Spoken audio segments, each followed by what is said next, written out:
Rahma Elnusia, seorang gadis yang dilahirkan di daerah Minangkabau yang kuat akan adatnya, merupakan seorang pejuang wanita bangsa Indonesia 3 zaman. Beliau bukan hanya berjuang dalam lapangan pendidikan, tetapi juga berjuang dalam bidang pertahanan negara, sosial, agama, dan kemanusiaan. Beliau dapat merasakan betapa pahitnya penderitaan seorang wanita dalam penjajahan Belanda dari Jepang.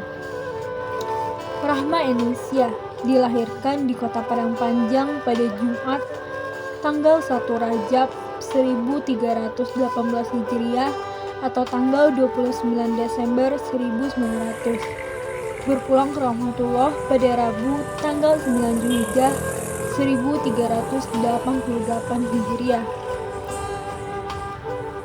atau tanggal 26 Februari 1969 pada pukul 19.30 WIB di rumahnya sendiri.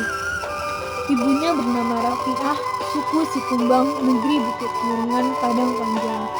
Ayahnya bernama Syekh Muhammad Yunus, memiliki 4 orang bersaudara.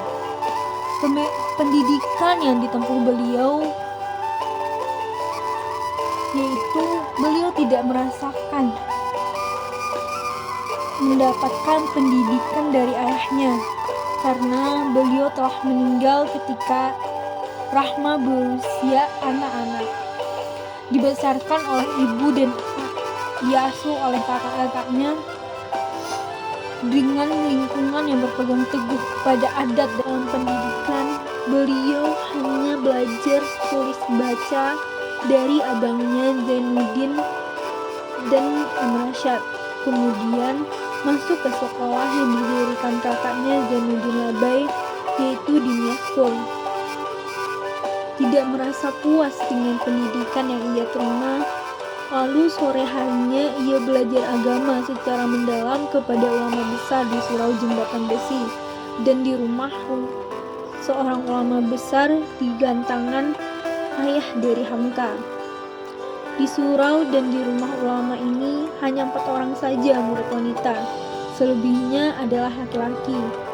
Rahma belajar nahwu, saraf, fikih, dan usul fikih. Dalam belajar agama, ia memperoleh beberapa guru ulama terkenal seperti Syekh Dr. Abdul Karim Amrullah, ayah dari Hamka, Syekh Tuan Komodo Abdul Hamid Hamka, Syekh Abdul Latif Rashidi, Syekh Muhammad Jamil Jambe, dan Syekh Daud Rasidi. Keyakinan yang kuat dan cita-cita yang luhur, kakaknya Zainuddin Labai Elnusia bertanya kepada adiknya Rahma, apakah Rahma telah sanggup mendirikan sekolah putri yang dicita-citakan itu? Beliau menjawab, insya Allah saya sanggup.